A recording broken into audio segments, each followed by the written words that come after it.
and our weekly video segment to take you into the back shelves of your local video store, back where it says horror videos, and where kids are devouring some awful films that we call the video nasties.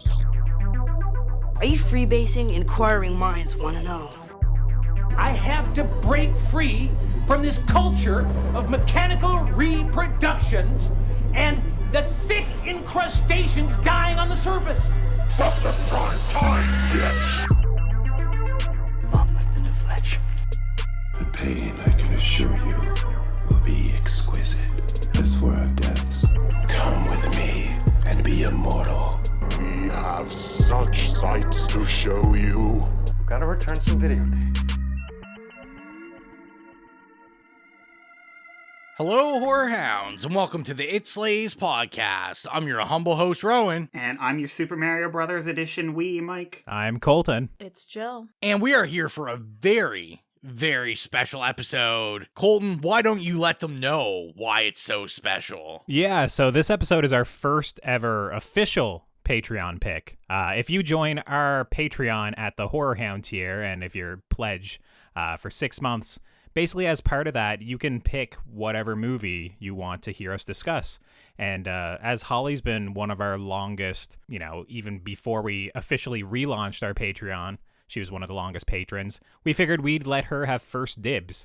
So yeah, she chose Train to Busan. Yeah, and I was going to say that you even get a special episode this is coming out like in between 2 episodes. So you don't even, you get like extra from us, which is a lot because we're pretty lazy. But we needed to know why Holly picked Train to Busan. So if you're listening to this and you're a patron, get ready because you're gonna have to answer why you picked your pick. Mm-hmm. So I feel like the pressure's always on the person that goes first that has to do it. But then it's kind of better because you got it out of the way. So I believe Holly wrote us and let us know what did she have to say, Colton? Yeah, so Holly picked this because she really likes this movie and wants to hear a more intelligent discussion on it. Ooh, wrong podcast. Yeah, I'm kind of thinking I'm so sorry, Holly. I'm so sorry. Why did she pick this for us? Especially coming hot off the heels of like Hello, Mary Lou Prom Night 2. But yeah, she thinks this one is a thrilling watch, and she thinks the main draw is the dreamy Gong Yoo, the main character, and was really excited to see him in Squid Game after this. She says it's not perfect, but that she loves the emotional Korean plot. That feels a little out of place at times in a horror movie, but she still thinks it works. And she kind of says that even though it's a little slow at times, she loves the acting, she loves the zombie movement, and loves a lot of the humor peppered throughout. She also mentions that it's an important horror movie because it kind of had a reach outside of, the usual America and the UK and did so well all across the world, despite it being a South Korean horror movie. And her last message, she wants to have a special mention to Madong Suk, who is a total bad arse, is what she says, and so fun to watch, and says that he was the real hero of the movie, which is, the badass guy who's just punching all of the zombies. So yeah, that's why she chose Train to Busan. She never said what she would give it, but I'm assuming based off that message, she'd give it at least a yay. And with that, I guess we should probably throw it over to the trailer and the synopsis.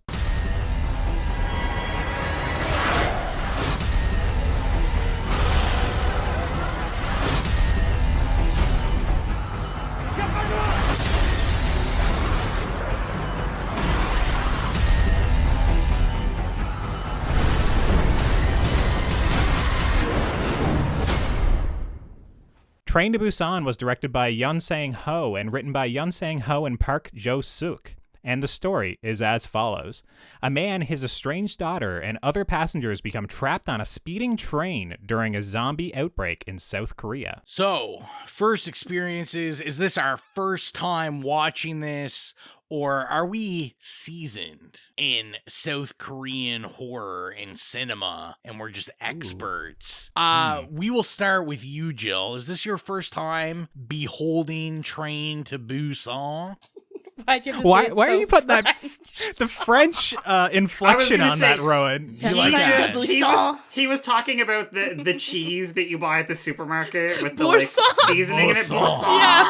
Busan. Yeah, train to Busan. I would train love to Busan. That is a train I would fucking get on because I love me some Busan. That creamy, delicious, soft, cranberry flavored cheese. Yeah. Okay, I don't know about the cranberry, but like the urban garlic one, I'm all about. Urban garlic is S packs tier, of 3 at Costco with 3 different flavors too. Whenever we have a party, by the way, in the group chat, we always go, "Who's bringing the Boursin?" That's so cute. It's also cute. Oh yeah, you guys asked me a question. Oh my god. First experience. Is this the first time you've seen it? Oh my god. Okay, yeah. So first time watching it for me. It's been on my list for a while. I know it's received a lot of hype. Everyone around me has watched it, so I felt like a real piece of shit not having seen it until now. So here I am, and Parasite is next on my list. So after seeing this, I'm pretty excited.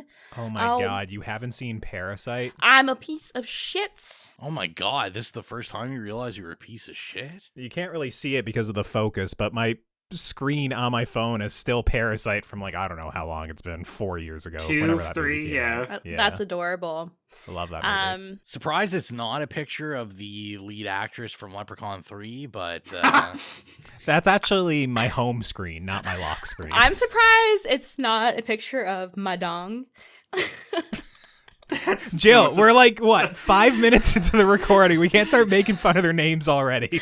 We're too white for this. I'm making fun of the way that it sounds like my dong. It took everything inside of me not to laugh when I said Madong Sook, and you still laughed on the other end. Oh my god! Cancel stamp. I gotta fucking leave. Cancel Jill. Please just kick me off. I'm sorry. Cancel Jill. We're over her issues. So it's your first time seeing this. Yeah. Colton, what's your experience with Train to Busan? No French inflection, maybe a minor French inflection. Yeah, I've seen this before. I watched it when it first came out. This was one of those movies, as Holly said, it kind of transcended just Korea. And I'm actually a fan of Korean movies anyways. Like, there's numerous years going back, the last 10 years where my favorite movie of the year happens to be a Korean movie, as Parasite, as we just mentioned. But I really liked Burning a couple of years before that. I liked Minari in 2019, I believe, or 2020. So I really like Korean cinema anyways. And even outside of just like the extreme kind of like gory action Korean cinema that a lot of people like. But yeah, so I've seen Train to Busan. This was my second time seeing it. And I've also seen the sequel, Peninsula, which very disappointingly, it is not called Train to Busan or Train to Tucson or something. It's just called Train to Busan Peninsula or something, right? So that's kind of lame. But yeah, I've seen this before. What about you, Rowan? Yeah, so this is my first time. It's been on my list forever. Just like you guys said, everyone and their dog kind of talked about it when it came out. I know like lots of podcasts I listened to kind of said, oh, this is like this kind of standout from Korea. I'm a fairly big fan of zombie stuff, and everyone had said this was a pretty good take, pretty unique take on it. So I was interested to see it, and yeah, this is my first time. What about you, Mike? Oh my god, we are all practically, not you, Colton, in the same boat. I've had it on my list again for years, and just I've got a lot of blind spots in my like watch history, because at some point I went from watching like 3 movies a day to watching like Jersey Shore 3 movies a month, and then watching like trash TV all the time. Because I was depressed. Same girl. Yeah, I just never was one of those that like I always have on like my list on like streaming services or whatever, or like wish lists and watch lists and all that, and just never did. So I was really glad that this was the pick. I'm very grateful to Holly for finally forcing me to sit down and watch this. So yeah. Yeah, thanks, Holly. Yeah, thank you. You lit a fire under our butts. So let's get into the meat and potatoes, the blood in the guts, the arm bites, and the I don't know, leg bites. I guess that's really. Seems zombies only want to bite two places: your legs or your arms. Like, there's some throat action as well. A little bit. I guess a little bit of throat action. The first action is throat action. Yeah. Yeah. The Wii and the Children's Day. Probably not any throat action that some people are looking for that are sickos on this cast. Like, not the throat goat action. Not the throat minotaur action, but. Anyway, our favorite kill and or favorite scene. Mike, why don't you kick us off on this one? Okay, can I cheat and do two? I mean, Jill does it every I do it all the time. Yeah, I'm going to do it again. We literally just recorded another episode and she did that, so I don't feel bad.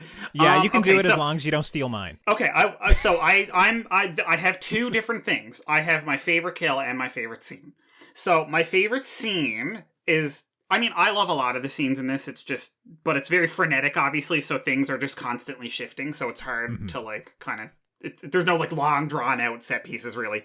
But I love when they're going down the escalator when they get off the train the first time, and then all of a sudden, this swarm of, like, military people who are zombies come up on them. And just because I actually went like, bah! I actually screamed when it happened. I don't know why I wasn't expecting it, because it's a zombie movie, but, like... I wasn't. And I just love any, like, comparison of military with zombies. Because, everyone always does, like, capitalism and consumerism and zombies. And it's like, that's done to death. Military and zombies is also a nice, like, metaphor. So, anyway, I loved that scene. I thought it was really cool. And it also, like I said, actually made me physically scream. So, there you go. I was hungover, but that's neither here nor there. Because I would die if I had to run up down escalator. Yeah, I was like literally like, and my body was aching at that point because like I had gotten so drunk the night before, so I was like, oh my god, like I was just like feeling it. And my favorite kill is when, okay, I don't know the character's name because I don't think they even said it, but I called her Sophia because she had a wig on that looked like Sophia from Golden Girls, the older lady. When she says, fuck this corporate middle manager piece of shit and opens up the door, like to me that's a kill, obviously, because she kills everybody. And I'm like, god damn, like Sophia is my new favorite person in this movie. So I'm sorry, I don't know what her name is, but that wig was just awful. So dude, that was anyway, so funny. Jill, what was yours? All right, so I have two again. I can't believe I asked permission. One of them is the one you just said. So the old lady, she has like her little anime monologue, and then she's like, fuck you guys. Opens the door, lets the zombies totally annihilate everyone in that car for their shitty behavior. So it's like kind of like retribution. Yeah. Her wig was so funny, by the way. I just want to bring up this point that they aged up those two ladies so hard to make them as old as I wanted them to be. If they were any older than 35, I'd be shocked. It was, the makeup and hair was so bad, but it cracked me up, dude. And the other one, I just really love this scene. I thought it was very powerful, is when the two trains collide and then we have our survivors trapped between the two and there's zombies like smashing on the windows trying to break through. Holy fuck, it is so terrifying. I think it's a great visual, really cool set. I don't know, it filled me with dread, actually. What about you, Rowan? This is the few time that I don't have a favorite kill. I do have a favorite scene, though. And it's basically the intro to this movie. Is I love once we have the truck driver go through the quarantine, and then, he runs over what ends up being a deer.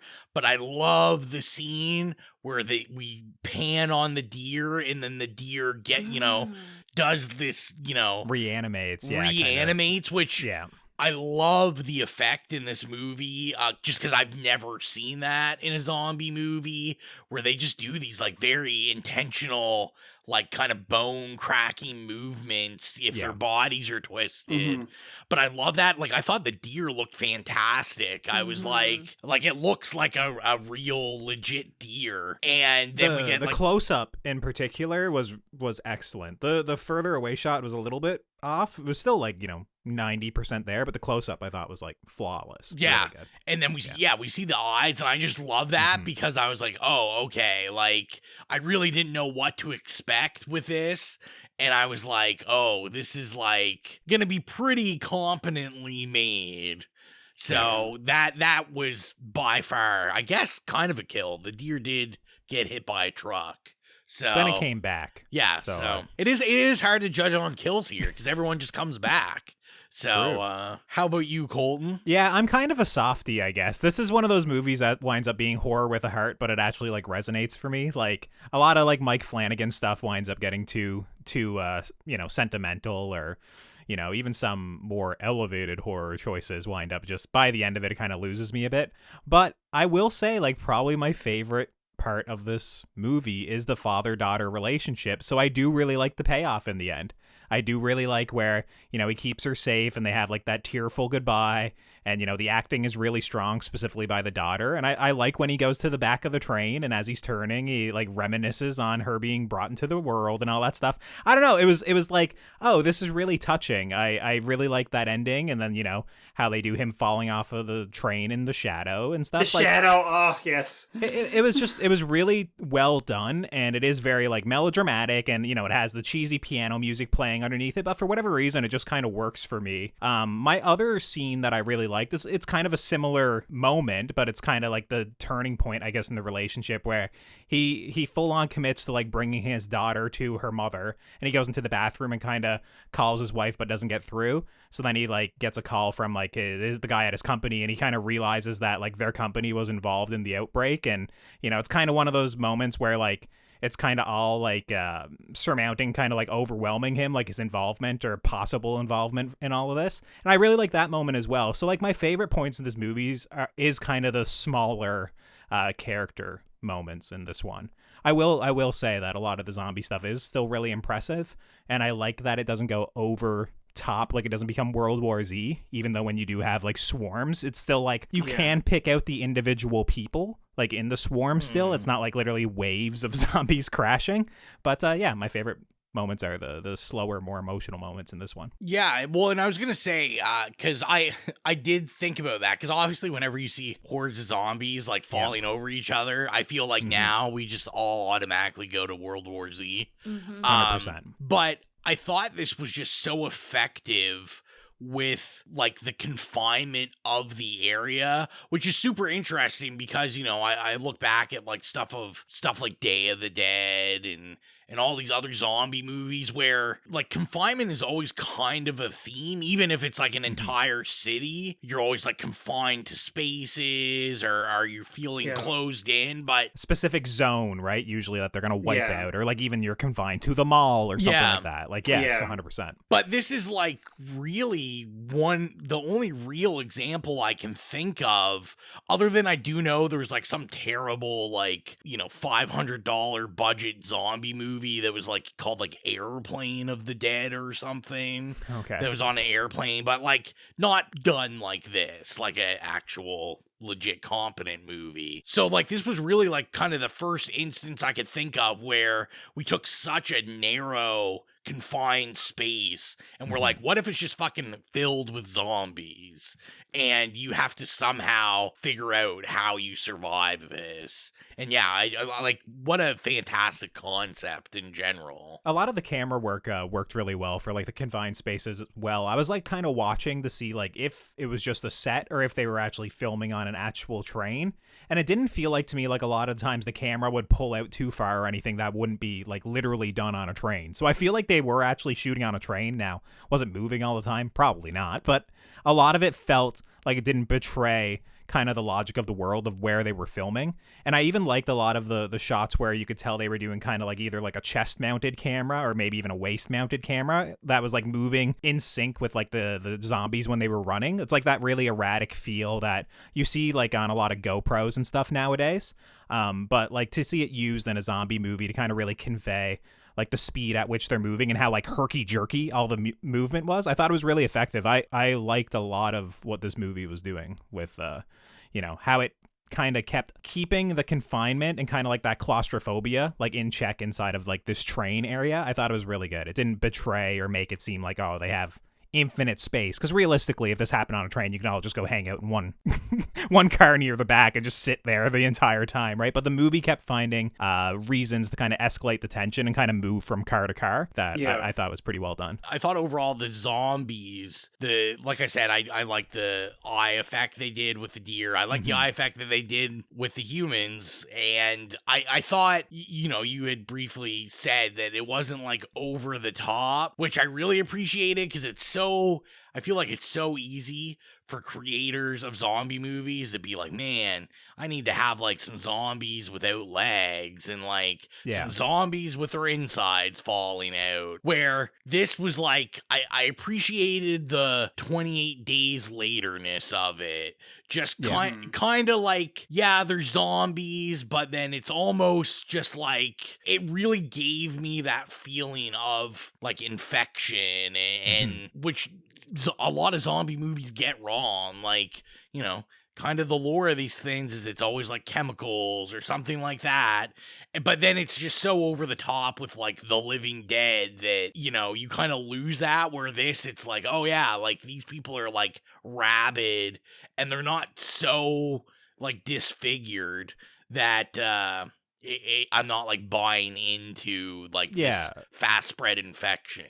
Yeah, you don't really lose the human element with a lot of the zombies in this movie, because it is very quick. Like, they go down and then they're reanimated within like a minute or two, right? And almost like that feeling like the body or whatever has infected the body is trying to like figure out how to move a human. I always find like really neat. Like The Last of Us, obviously, does that now, and did it, a little bit before this movie in the video games. But I like that kind of really almost like alien movement to trying to figure out how to like use this form. And like you can kind of see it in this movie too, like where they'll like hurl themselves like over the chairs and whatnot in the train, or just hurl themselves at doors and stuff, just because it's like literally they don't know how to use the human form. And I really like that. But I also thought the makeup was pretty strong on a lot of the zombies. Someone mentioned that they weren't a fan of the makeup, or it wasn't, at some points it wasn't good, but I thought a lot of it, like when it was close up, like you can tell like it was actually like not a visual or like a CGI mask over the zombies. You can tell that it was like, oh, they probably actually put in contact lenses and someone painted the veins onto their faces and whatnot. The veins was so good, Yeah, I just thought a lot of it looked really good. Like, at least like what you'd call like almost like your hero zombies, like the ones that'd be in the front of the shot, like the chief like 4 or 5 in the shot, like would always look, in my opinion, like pretty great. After you go past that, they start falling off, and sometimes there's some shoddy CGI here and there. But like the core focus of the shot, I thought usually looked pretty good in this. Yeah, and to add on to that, back to how the zombies look, not missing limbs and stuff. And like we said, the infection, the reanimation process is super quick, and they don't seem to like eat other people or zombies. Like they attack, and on the news they talk about these attacks of violence or whatever. And that's what it kind of is. Like they're not out to like eat people, so we don't see intestines. They just attack enough for them to turn themselves, and then they're on to the next thing, because they're just like stimulated by whatever is out there. So yeah, that might also have something to do with it. Yeah, that's a good point. It's more about like proliferating the virus, I guess, in this movie than it is. It's almost like domination rather than consumption, where most of the times in zombie movies you always get the shot of the one person who's dead and there's 4 or 5 zombies gathered around eating their intestines, right? Feasting. And you don't really get that in this movie. I feel like in the sequel, for whatever reason, in my head I feel like there is a little bit more of that,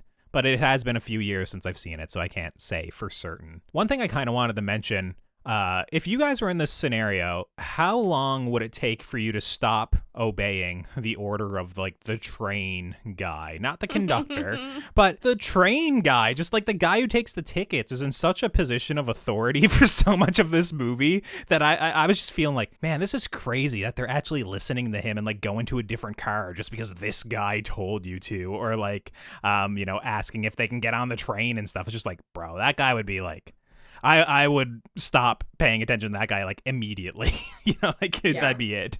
Yeah, that's pretty wild. Colton would be like a certain CEO guy in this film. No, come on. I wouldn't be that bad, but I just, why are we letting the one train guy have this like authority over everybody on the train? Like, he's not even the one driving the train. He's not the conductor. Yeah, he's just literally the ticket agent. He's not even the one who, he literally is not even the one who counts. Yeah, it was just so funny that like they just like had this authority and respect for this figure for like 2/3 of the movie until he dies, despite like, it's like, why is he in charge? It was just strange. It is strange, I agree. I thought it was kind of interesting. I mean, I guess it's hard for me to speak because I'm not Korean. I don't live in South Korea. But I guess what I know about like a lot of these cultures, like I thought it was interesting because a lot of these cultures like are pretty conservative. And, like I had a friend that lived in South Korea, and I know he had talked about like it's very like people are kind of about the rules and like that kind of stuff.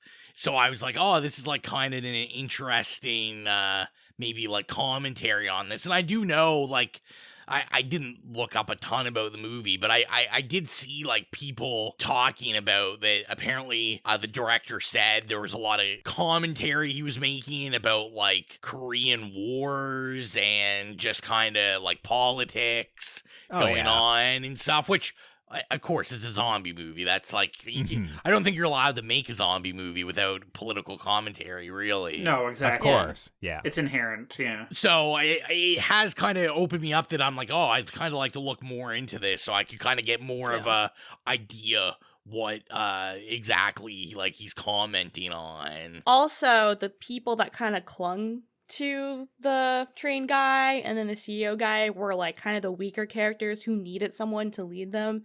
So I feel like those are the type of people who would cling on to the closest type of authority.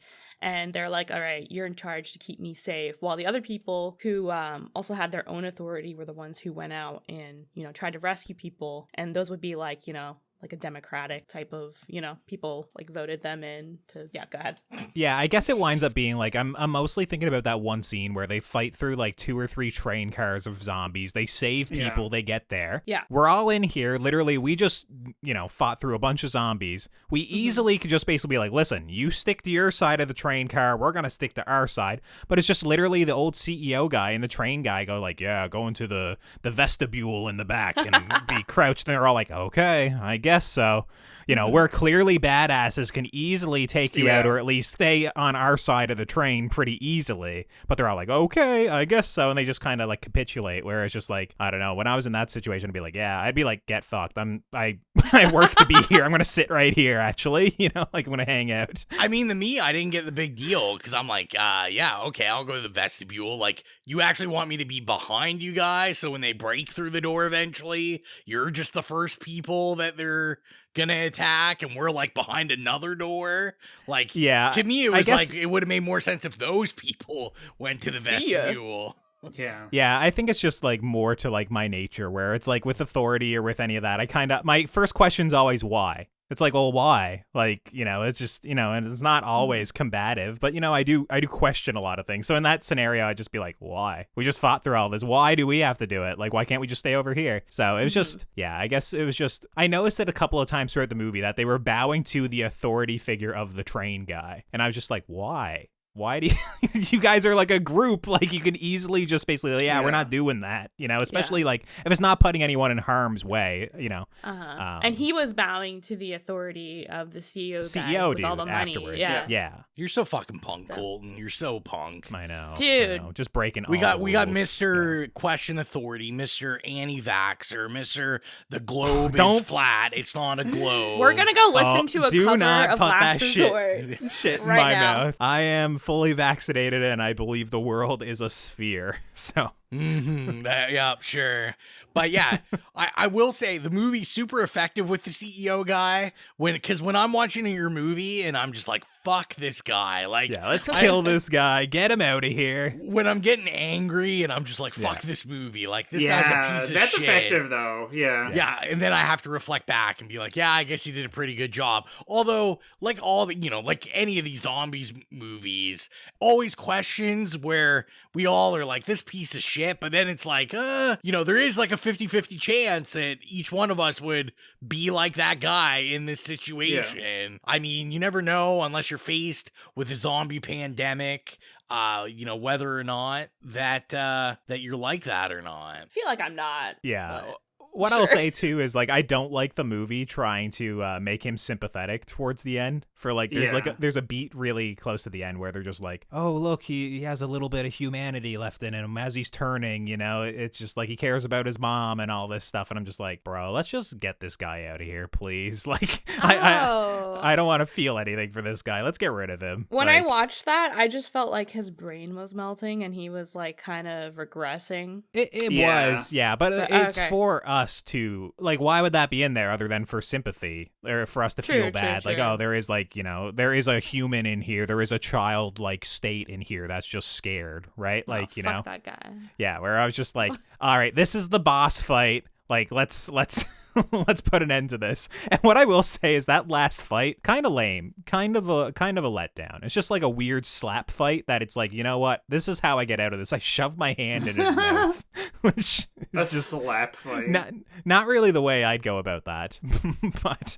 It was just a funny fight. Like it was just like a lot of the action sequences in this movie, like even though I think some of them are a little over the top or a little bit frenetic, this one is very much like they pull away to almost like show the action choreography of the two fighting, but it's literally like they're like slapping each other because obviously one guy is afraid to get bit and the other guy has like no control or limited control of his his functions. So it's a very awkward kind of anticlimactic fight in my opinion. That last one. Mm-hmm. So I did have a note. I wanted to point out that I don't think anyone has been more friendly or a peanut butter and jelly perfect match for horror movies and action movies, quite like train tunnels. I feel like you just can't go wrong with a little, your train's about to go in the tunnel, whether you're fighting on top of the train or in the train. But I did actually really like the lore built in this of like when it's dark, they just like can't see, which I thought was fantastic. Maybe a little influence from Don't Move, They Can't See Jurassic Park. Their vision's based on movement. Yeah. It was very much like, it seemed like their eyes almost like cataracts over, like, like it was just like very much cloudy vision. So I was like, okay, they're not completely blind when it's dark, but it's like it's way harder to see, which I liked it as well. Funny. I thought it was explained well. They did sort of the opposite though from what you would expect. Instead of the train tunnel being this like terrifying moment where like you say it goes dark and you don't know what's going to happen, and then when they come out of it, like everyone's like getting eaten or whatever, it's actually like going into the dark is like what ends up saving them and causing that. So I just thought that was really cool. Like they took this thing and like inverted it instead of it being the like moment where they all get fucked because they can't see what they're doing. It's like, oh my god, this is the aha moment. It was cool when they were like mapping it on their phones, like when the tunnels were coming up. I thought that was a cool modern twist. Yeah, that was good. I thought those scenes like were when the movie like looked some of its best. Like I did like the filter or the effect they used for like that darkness, and then like, but we still you kind of got like the flashes of the tunnel lights and everything. Crawling in the luggage port. Oh my god, probably not gonna be for me. I'm falling through that. I'm a big boy. That was so scary. It reminded me a lot of Snowpiercer. I don't know if any of you seen Snowpiercer. I was thinking that. It's like all these different ways to progress from cart to cart essentially and fight your way through like on a train, and I was just like, this kind of reminds me of Snowpiercer, where they keep finding ways to kind of escalate the tension in each car and like reasons why they have to do it in different ways and whatnot. What I'll say is like that one guy just being completely fine with losing his phone, I was like, that's interesting. I don't know, just you think like, you'd want to hold on to him for as long as possible? Yeah, sure, dude, just take my phone and get rid of it. I'm good, just that was funny. I just thought it was funny because they map out the tunnels and it's like, oh, we got 2 minutes 2 minutes to get to the other car or whatever. And then I was like, you know what's a great idea is then to go into the luggage shelf and go as slow as you humanly can. They're just like inching. And I'm like, it's going to take you guys like 3 days to get to the other car moving like this. And like they're stopping and you got to make sure like they don't hear you. Got to throw the bag out of the way, you know. Yeah, this is, one of the very few scenarios where it'd probably be good to have a dog with you. You could just shove off and just feed it to the zombies. Absolutely not. I would let my dog survive over myself. I would feed myself to the zombies so my dog could live. Meanwhile, Rowan's just gonna misgender your dog and throw it. Fucking monster. I mean, I would be like attaching like a little bell or something to the dog and let it run around and, see how far I can get away, lure the zombies elsewhere. I don't know if I'd feed it. Maybe if it were a cat, yeah, but I do with a cat as well, I'm unscrupulous. I'm not all of them. Yeah, I'm like, when it comes to my own survival, I'm putting, a bell on any animal. I told you guys, I have Colton no was will the to CEO. live. Yeah, I would kill myself immediately. I never said I'd put a bell around like a poor person's neck or something. Come on, I'm not the CEO. Fucking Colton, he'd be tying a bell to that kid and like, here you go, see you later, have fun. Probably. Oh my. he can't even say anything.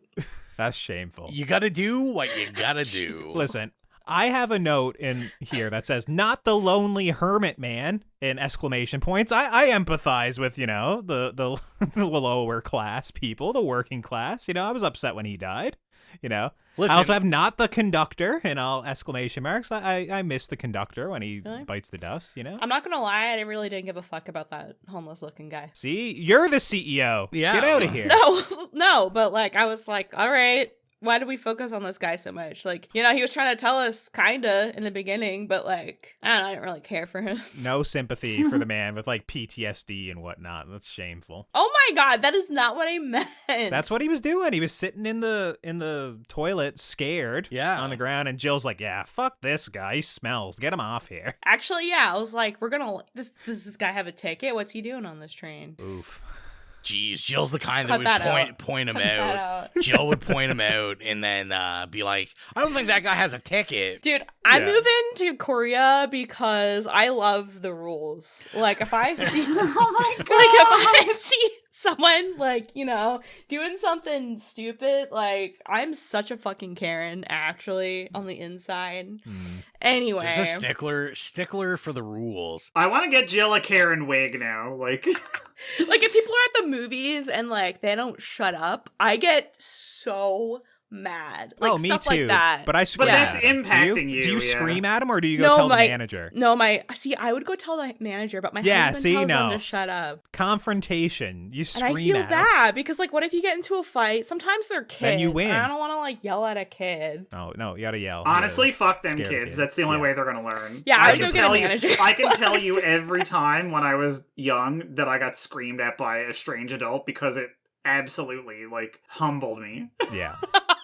So I know people need it. Mike's from that generation, I guess. The like, I was spanked. I was fine. I just carried deep-seated childhood trauma. That's listen. That's childhood trauma. That's for me and my therapist to unravel. But this is where the movie unraveled for me, where it got unrealistic. Because I was like, all these people definitely just booting that guy into the zombies. Like, they're like, you are the sacrificial lamb. Like, this fucking crazy guy that I definitely don't want around kids or women or children. Like, he's just acting wild. Like, he was a great character. You guys are so mean. See, I'm not the CEO. I'm hanging out with that guy. You're just that's like performative. You still want to look like a bigot. I would take a selfie with them and tweet it. So I get all these. And be like, I likes. gave this homeless guy $5. Yeah, just hanging out. Yeah. Meanwhile, he's not homeless. I didn't really get the shirt thing. Like tying all the shirts to the door. I don't know. It was to keep it from being able to be pulled open. I don't know. It just doesn't seem like it would work that great. I mean, It didn't. Yeah, none of the things they chose really worked out that good. Like, I guess the alternative is what? A bunch of people holding on to it. It's like, you know, you could tie it onto the side of the cabin at least, you know, put a little bit of tension on it. The newspaper and water trick was like genius, actually. I thought that was very clever. Yeah. Yeah. That was actually pretty cool. Well, and I thought it did a good job because then it gives us some time for them to do like some more character building and they keep like silhouettes of zombies on the other side the entire time. Like, you know, like an easy or a lesser movie would just basically be like, okay, there's newspaper there. We can ignore it. We don't need extras or we don't need people behind the newspapers anymore. But like they actually keep it there, you know? So it's attention to detail. And I think that's why like this movie works in all those ways when like you said, something lesser would feel more pedestrian. This doesn't feel pedestrian womp. Yeah. So what do we think about kind of like the action / vaguely like anime influence of this movie where it's just like there's a moment where the three dudes kind of have their like Avengers Assemble moment, like but like, you know, paper or whatever on their arms and stuff. And there's the one duct tape? Yeah, the duct tape. And the one guy's there and he's kind of like, you know, just punching everybody, and he's just like the superhero character. How did we feel about that? Did we still like the movie when they were doing that, or like was it a bit too much? Or it was pretty badass. I loved it. And I'm going to tell you something. I loved it because I thought it was brilliant. I was like, oh my god, everybody keeps getting bit in that same spot on their arm. Like, hello, it makes sense. Like, why don't you armor that? But also, after I watched it, so I have this game that I've been playing since like early testing in like 2015, and it's a zombie game. And when I looked up the wiki for this after I watched it, there was a part where they said that like the zombies and stuff were actually inspired partially by this video game called 7 Days to Die. And I, like, literally, I've been playing it all week. Yeah. Like, it's such a good game. Like, I've gotten really back into it. It's like an open world. Is this the game where you just bang on cars to dismantle them? Yes, like you watched me playing it on Twitch. Yeah. So, but, like, you do, like, you can craft armor and stuff, and they do, like, it's always very, like, rudimentary, and it is, like, padded, like, couch cushion bits duct taped around your arms. So, like, I can definitely see, I never thought about it when I was watching it. I just thought, oh, that's such a neat idea. And then afterwards, I read that and was like, it makes sense, because they're kind of borrowing that, like, aesthetic of DIY armor. Yeah. And I just, I really liked it. And you know, them kind of like, I love a good, like, band together and be superheroes moment. I can't help it. I'm such a sucker for it. I really am. Like, it made more sense to me, like, after I was done watching it, I'm on Letterboxd and stuff. I saw that, so this was this guy's, like, first live action film. He had only done anime, so I was like, oh, it makes so much sense now that this has, like, this anime feel. I also appreciated that every zombie movie, what do we know about zombies? Like, you shoot them in the head and they're done. Where this, it's like, none of these zombies are, like, ever done. They're not, like, crushing the brain or anything. Yeah. It's like you're simply just impeding them getting to you for a little longer, and that's it. Like, there's no other hope other than that. That's true. I guess, like, using, like, a knife or something would be, like, pretty easy to implement in this movie, but instead they go with, like, police batons and baseball bats and whatnot. You know, and they don't even do, like, the crushing the heads when they get smacked with the baseball bats like most zombie movies would. It's just, like, smacking them or knocking them out temporarily, essentially, right? So, yeah, it definitely feels a little bit different. I don't know if I liked it as much as you guys, though. Like, there's something with, and maybe if I was, like, a Korean person viewing American cinema, I'd feel this way, too, where it's like, oh, this is so weird and so over the top, but I find a lot of international, like, action cinema winds up feeling very, like, anime or very over the top, and I also find it feels like hyper masculine at times, where it's very much like it's focusing on, like, the strength of these men and, like, what they're doing. Like, I'm just thinking of, like, the movie RRR, like, last year that a lot of people freaked out over, that it's just literally like these dudes, like, shirtless, beating up, you know, hordes of people. And when I saw this moment from the movie where it was like three dudes, like, getting amped up to go, like, basically fight some zombies, like, you know, hand to hand, is a little cheesy. I guess probably comparing it to, like, I don't know, some sort of Liam Neeson movie where he's snapping a dozen necks is probably pretty similar, but it's just the way it's framed and the way it's kind of done. It reminds me of anime, which is, you know, I'm not the biggest anime fan, so it instantly kind of makes me get like, oof, you know, some of it's cool, like, I'll admit, but it's just a little cheesy at times, I guess. I was curious, did you guys think at all when, you know, we had, like, one of the lead leads there, he like sacrifices himself with the pregnant wife. Yeah, that guy's great. He's the best part of the movie, or the big punching guy. Love a fucking courageous himbo. That's what like, he there's is. nothing, Yeah, there's nothing I love more in these movies, and there's always like oftentimes one in like zombie movies. I'm just like, give me that fucking himbo character. We're all talking about I will do Madong. anything. Madong Suk. What a guy. Madong. I literally would do anything for him. I just kept calling him Eternals guy because he's from the Eternals. Oh my god. Oh, is he? Oh, nice. Yeah. I never saw that. He's like one of the Eternals. No, he's not. No fucking way. Yes, he is. You can letterbox it. You can whatever you want to do. He's. Oh my god, he's Gilgamesh in the Eternals movie. Yes. He is in the Eternals movie, but this movie's a lot better than Eternals. So. Yeah, 100%. Yeah, I liked him a lot. I thought he was great. Yeah, he was like he's very charismatic. Yeah, I saw a fun fact that he's actually Ganyo's personal trainer. Like he was his personal trainer in real life, and then basically became an actor. It was interesting. He had like when I was looking at him, I thought he had like dad bod. Like I thought he was kind of chubby when he had like his suit on and stuff. But then he takes his suit off, and I'm like, oh, actually, you're just a big ripped guy. I was like, I completely mischaracterized you based off what you were wearing. He's like the fucking South Korean Dave Bautista or something. Literally, Dave Bautista is what I was thinking of. It was funny because in the beginning of the movie, I thought he was like Korean Benedict Wong, and then I was like, oh, never mind. No, he's not. He's more ripped than that. But it was just he hit it well. I never saw that. It was a good reveal. But I thought 100%. Like so, when he sacrifices himself, I was like, I thought I knew what was gonna happen. I'm like, oh yeah, boss fight. He's gonna come back. Yeah. Well, no, I was like our Ganyo's character. I was like the main guy. He's gonna get with the pregnant woman. Like that's gonna be. Oh, come on. I was like, they're gonna be like a couple, and they'll raise the kids. Little family. Yeah, I was thinking the same thing. Yeah, I was like, that is exactly what's gonna happen. I mean, I'm just saying, man. He's on the prowl. He's looking for a lady, looking for a wife, looking for a mom.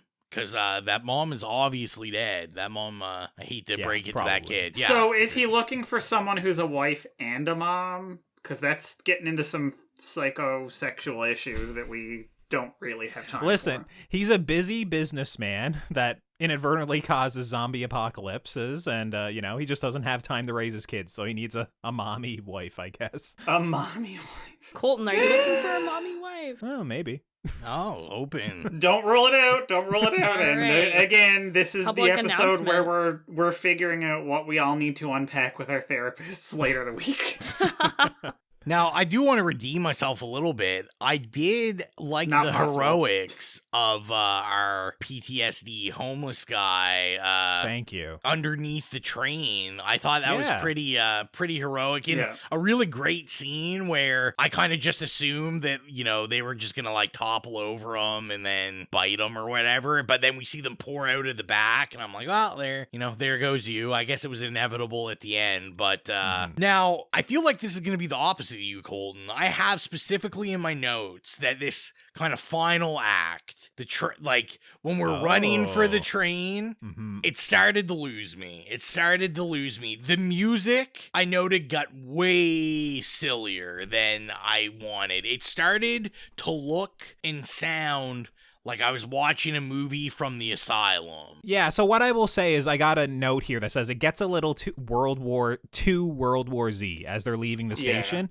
And it gets a little silly, but it's not quite as bad as World War Z. So what I'll say is there's that section there where they're running to the train. They're trying to get to the train. All the zombies are grabbing onto the train to kind of like slow it down and stuff. I don't really like that stuff either. I think it's a little bit too over the top. I think a lot of the visual effects kind of fall apart a little bit in those moments. And it doesn't work for me. What I'm talking about is specifically when they are on the train and it's just literally, the main character, his daughter, the pregnant woman, and then the CEO businessman. I like a lot of that. I don't like the boss fight, but I like basically right after that to the end. I think it all works for me. Like I even like the singing in the tunnel bit. Like, I like all that. I think it's good. See, I like my zombie movies with a little more despair, so I needed. So you wanted them to get a headshot. You wanted them to be. I needed. Toast. Yeah, because to me, like the scary thing with zombie movies, which I've talked about tons of times in other movies, is like the thing that scares me in movies is just like the breakdown of society and just like humans becoming like. You want your last shot of Night of the Living Dead, obviously. Yeah, like just like I want them like shot, and then it's just like that's the end. But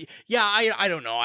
To me, the third act just wasn't it for me. I wasn't feeling it. Even the stuff like you said, like even the dad stuff, I was like, yeah, I guess, okay. Yeah, I guess there's the daddy issues part of my childhood drama that it's just literally like when I'm watching this, I'm like, this is good. He's a good dad in the end. He's not a good dad for 99% of his life, but there's a little bit of an uptick here. You know, there's an upward trajectory at the end of this. I just have to say that I'm angry at that little girl for not being like, I would have been ecstatic to be given one Nintendo Wii, let alone two. Yeah, but like the Wiis are like payment for your dad just never being around. It's just like, it's literally like, I don't have time to be here or play with you, so take this, you know? I would have. It's better than nothing, but like when you already have one Wii, what are you gonna do with the second Wii? Sell it, and you still don't have your dad. Sell it and buy drugs and rebel. Put it on another TV. I want to say, hook it up and play games against yourself. I had neither, so we give Michael Bay shit for his product placement, so we need to give Yan Sang-ho some shit for his Nintendo product placement in this movie. It's quite gratuitous. With the couple of Wiis, and then you got the 3DS XL still in the box some reason. Oh my god! Like on the seat. That thing and all is that. so valuable right now. Yeah, it's just like, bro, come on. We don't need all this Nintendo product placement. There's also Burger King. I'll allow that though. We're talking Burger King, delicious. Yes, there's also Diet Pepsi. And Diet Pepsi. Which I'll also allow. Yeah, I mean, but like that stuff you find in like a train station anyway, so. Yeah, just not in-box 3DS XLs that the kid's like, ooh, I'm playing with it, holding the box. They're propped up, like, yeah, exactly. Yeah. She's like, oh, let me hold this up right under my face. Like, yeah, it was a little silly. Yeah. I don't know, my last note I had written down is I think like overall, I felt like it was a little too long. I felt like maybe we could have trimmed it down a bit. It's almost 2 hours long. It is, but I mean, I feel like we're just gonna argue about this point anyway.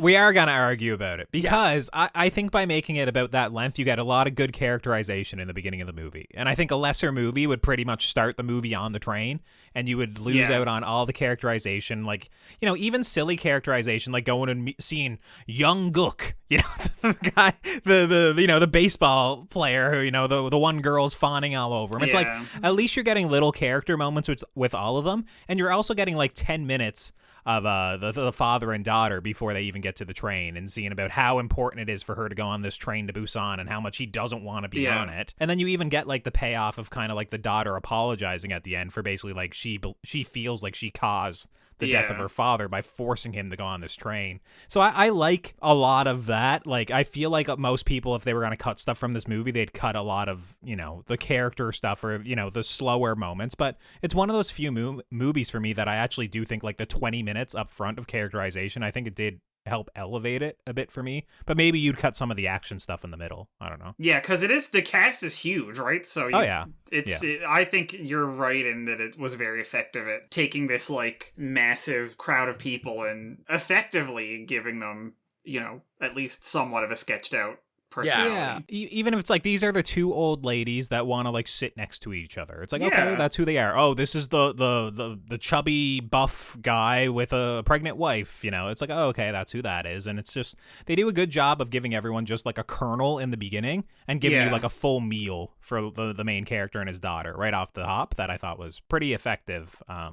You know, there's a lot of movies that do it worse, I think. But this is a bit long to get into it, for sure. This was kind of my issue, was that I actually liked the character development in the beginning. Okay.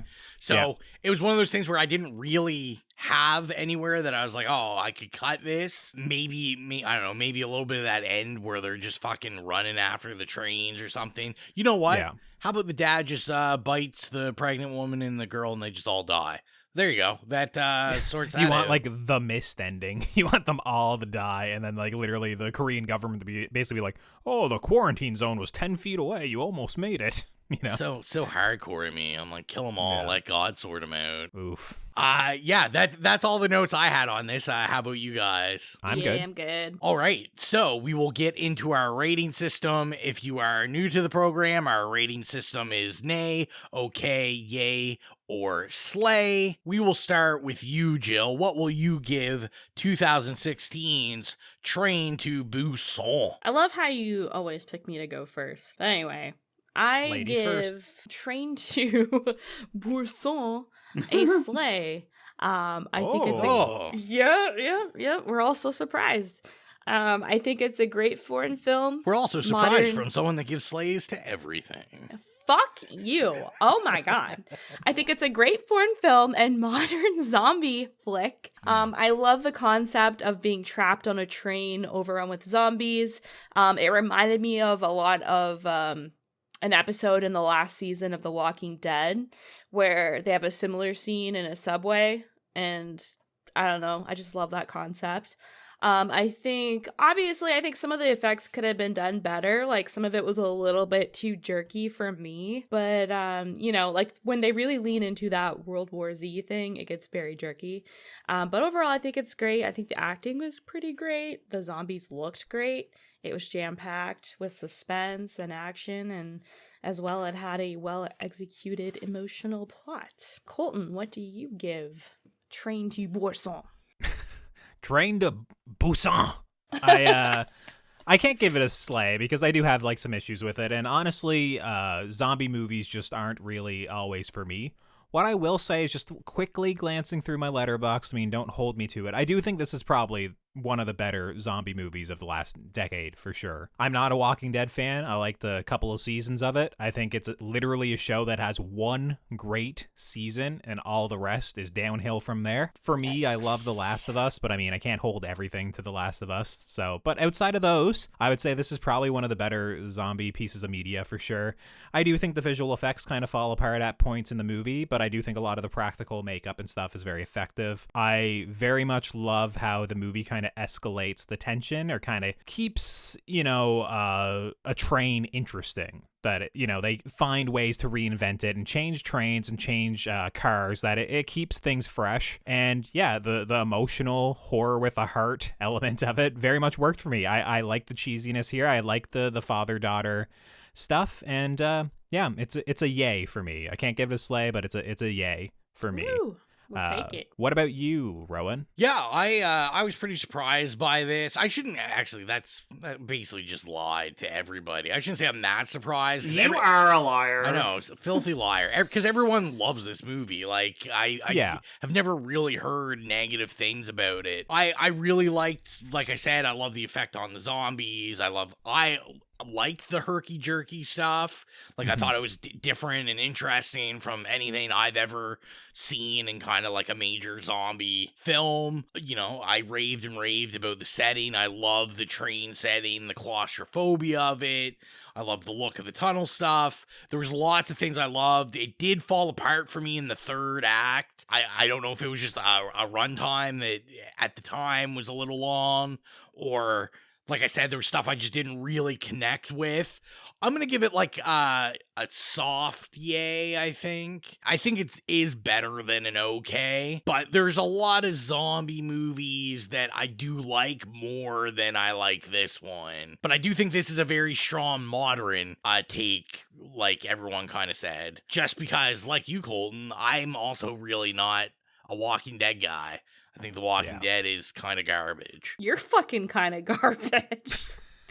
I mean, I get it. It's a good show for, for people with bad tastes that are on this podcast. But, it just, I think zombie, and I appreciate zombie movies are like one of the hardest kind of horror movie to make, just because it's hard to be original, and it's very hard to be original and awesome when, like, the blueprints of zombie movies with George A. Romero are like some of the best horror period ever done. Mm-hmm. So, it's a difficult genre to do, and I think they did it pretty good. And I definitely, will pop this in again at some point, and maybe I'll rate it higher than a soft yay. Just check out Peninsula and see if that's more of like what you're looking for.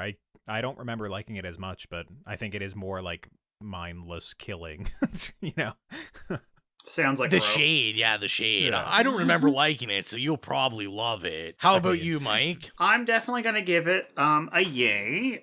I did thoroughly enjoy it. It has been years of build-up of people, saying it's one of their favorite. And I really enjoyed it. I didn't, it had some issues. Like, on one hand, it was very tropey, but on the other hand, all zombie movies are, and I feel like I'm always very forgiving of a zombie movie that does the tropes well. And like, I really like the action. I love a fast zombie movie. I'm such a sucker for that. Also, I love daytime horror movies, and I thought that was one of the interesting things in this, that most of it takes place in daytime. Yeah, and the emotional arc is like, it got me. I like missed it up a couple of times during this, I love how zombie movies all, like the sacrifice scenes, oh my god, like if they do it well, it always like gets me, and they always do it, but they don't always do it well, and I thought they were really well done. So yeah, I mean, like, listen, the beats were there that you knew were going to be there, but I didn't mind. I still found myself like really enjoying being on that train and going on the ride. Yeah, so it's totally a yay. It's not perfect, but I'll definitely watch it again, and I definitely want to see the sequel. So, yeah, totally yay. And if you made it this far in the podcast, you're not following us on our socials already, at It Slays Podcast. We're on Instagram, Facebook, Twitter, Slasher, Letterboxd. If Twitter burns to the ground, we'll be somewhere else. But you can follow us everywhere, at It Slays Podcast.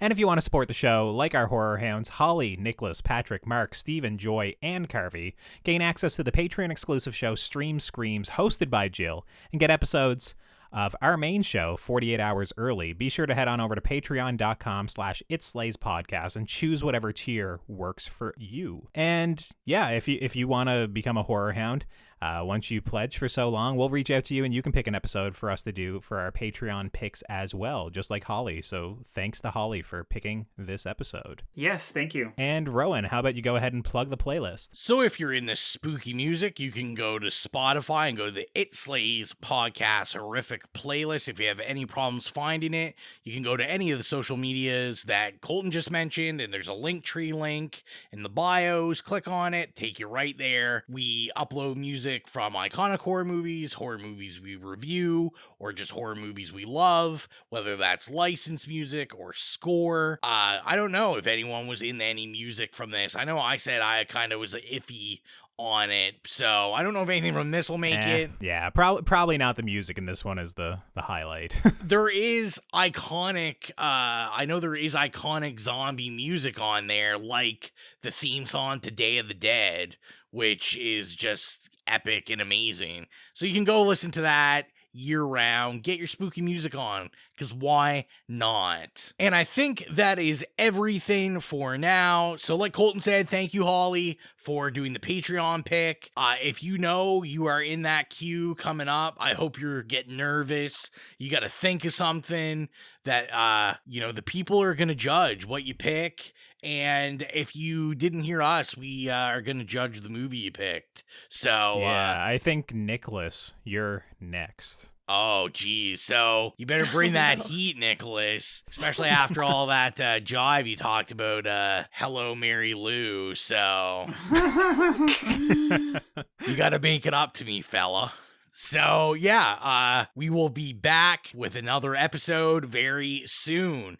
As always, thank you for all the support. I am your humble host, Rowan. Bye, it's Mike. I'm Colton. It's Jill. Bye. See you later. We're going to expand our weekly video segment to take you into the back shelves of your local video store. Back where it says horror videos and where kids are devouring some awful films that we call the video nasties. Are you freebasing? Inquiring minds want to know. I have to break free from this culture of mechanical reproductions and the thick incrustations dying on the surface. Fuck the prime time, bitch! Mom with the new Fletch. The pain, I can assure you, will be exquisite. As for our deaths, come with me and be immortal. We have such sights to show you. We've got to return some videotapes.